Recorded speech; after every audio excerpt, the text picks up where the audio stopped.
untuk mengatakan godek, aku tersentak. Aku baru menyadari bahwa dunia berbahaya. Kehidupan manusia sama bahayanya dengan rimba raya. Mengancam. Di mana-mana menganga bahaya. Siapa yang dapat menjamin bahwa tukang cukur itu tidak hanya merapikan godek dan jenggot kita? Bagaimana kalau ia menorehkan pisau itu ke arahku? Kita tidak boleh mengambil resiko untuk potong rambut di sembarang tempat. Karena berhubungan dengan tukang cukur yang tak dikenal, setiap saat bisa berarti memotong leher. Bahkan dengan tukang cukur yang telah dikenal pun selalu ada bahaya. Pisau yang terhunus di tangannya itu menimbulkan inspirasinya, memanggil kenang-kenangannya atas perasaan marah, jengkel, atau keki. Mungkin terhadap orang lain, tapi bisa saja emosi itu sudah menggerakkannya untuk melukai kita. Apalagi kalau kita pernah tidak sengaja menyakiti hatinya. Tidakkah kita lupa bahwa ia juga seorang manusia yang bisa goyah hatinya ketika memegang pisau? Aku tidak pernah lagi memberikan kesempatan tukang cukur memegang pisau, apalagi dengan leherku. Bukan hanya kepada tukang cukur. Di setiap sudut 360 derajat memancar ancaman. Coba siapa yang menjamin bahwa saat kita makan di restoran, koki itu tidak menuangkan racun tikus ke dalam makanan kita? Kita tidak tahu apa yang mereka perbuat di belakang sana. Kita tidak bisa menyelenong masuk ke belakang dan melihat bumbu masakan apa yang mereka taruh dalam makanan kita. Bisa jadi mereka adalah koki-koki gila atau seorang pembunuh. Atau bisa jadi mereka adalah musuh kita yang menyamar menjadi koki. Dengan gampang ia memasukkan baygon, air aki bekas, lalu cuci tangan. Sementara 1 atau 2 jam kemudian, kita sudah terkucur kaku, dilarikan ke rumah sakit, tapi tak tertolong lagi. Dan jaminan apa yang ada di jalan raya, bahwa mobil yang datang dari arah depan dan belakang tidak akan menggilas kita? Jaminan apa yang dapat kita andalkan bahwa bus yang kita tumpangi tidak akan dibelokkan oleh supir untuk masuk ke dalam jurang? Jaminan apa yang kita andalkan bahwa dokter-dokter itu bukannya memberikan kita obat penyembuh, malah ramuan kimia yang merangsang kanker ganas di tubuh kita?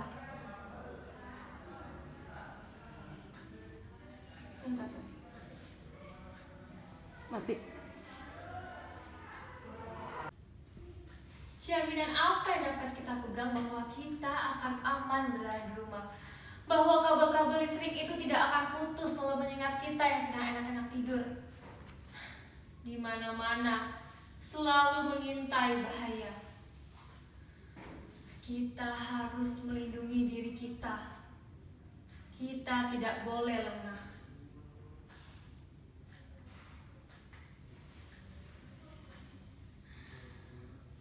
Aku mulai sakit karena pikiran-pikiran itu. Aku begitu cemas. Aku sudah memvonis orang lain adalah pembunuh. Kehidupan adalah ranjau. Dunia adalah gelanggangan pembantaian. Jalan satu-satunya adalah mengasingkan diri. Aku memperkecil lingkunganku dengan orang lain. Aku mempersenjatai diriku dengan rasa awas, was-was, dan curiga. Bahkan aku mencurigai diriku sendiri. Siapa yang dapat menjamin bahwa aku dapat dipercaya? Siapa yang dapat menjamin bahwa aku tidak akan meraih pisau yang ada di restoran lalu menusukkannya ke lambung orang yang ada di sebelahku? Siapa yang dapat menjamin bahwa aku tidak akan meraih pistol dari pinggang polisi lalu menembakkannya ke segala arah? Tidak ada jaminannya, Bung. Dan karenanya itu juga tidak ada gunanya pergaulan, tidak ada gunanya pertemuan dengan manusia lain. Karena itu jelas sudah kehidupan ini adalah langkah awal kita menuju bahaya. Bagiku, kehidupan tidak lain dan tidak bukan hanya untuk malapetaka dan kekalahan. Hidup ini hanya untuk menunda kekalahan, kata Hairil Anwar. Akhirnya, karena tertekan, karena tak sanggup lagi, karena tak berdaya, aku memutuskan untuk mengakhiri ini semua.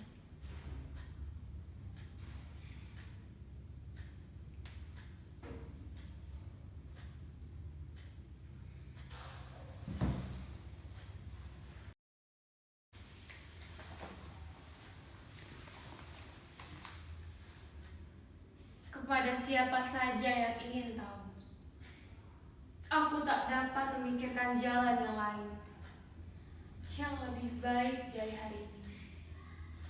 Bagaimana mengurangi bahaya yang mengepung di sekitarku?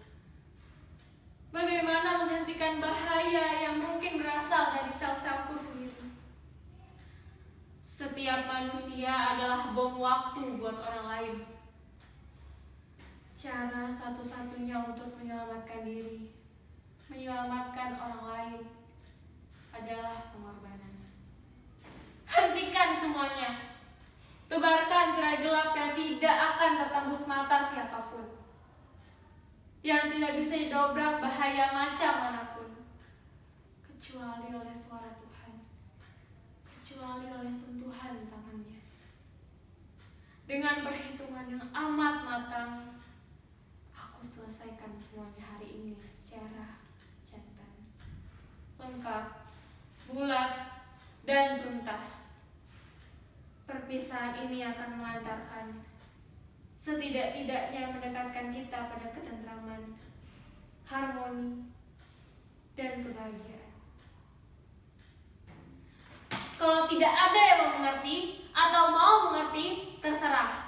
Tidak ada yang sedih, tidak ada yang merasa kehilangan, tidak ada yang menerima, semuanya terserah.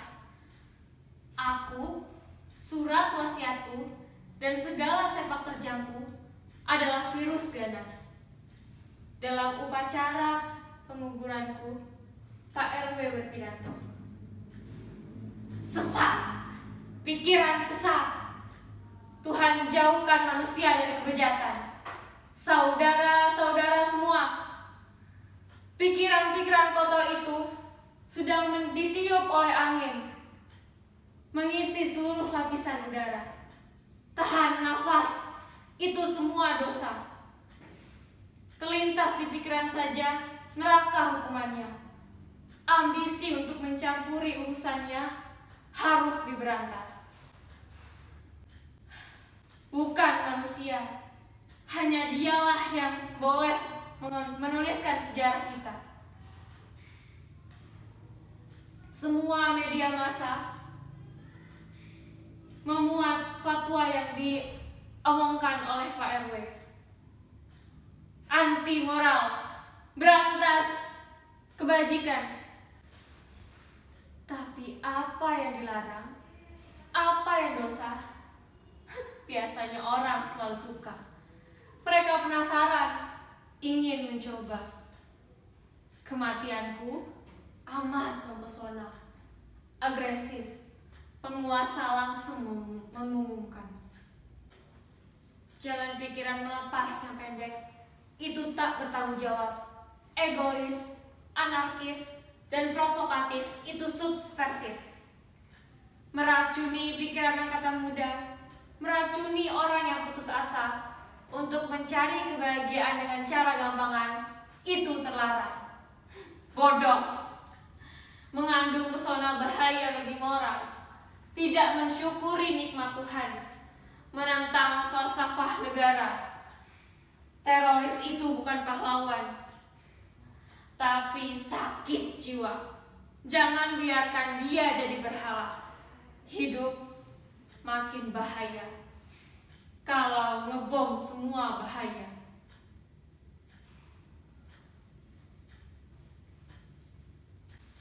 propaganda bahaya menyerang dari segala jurusan.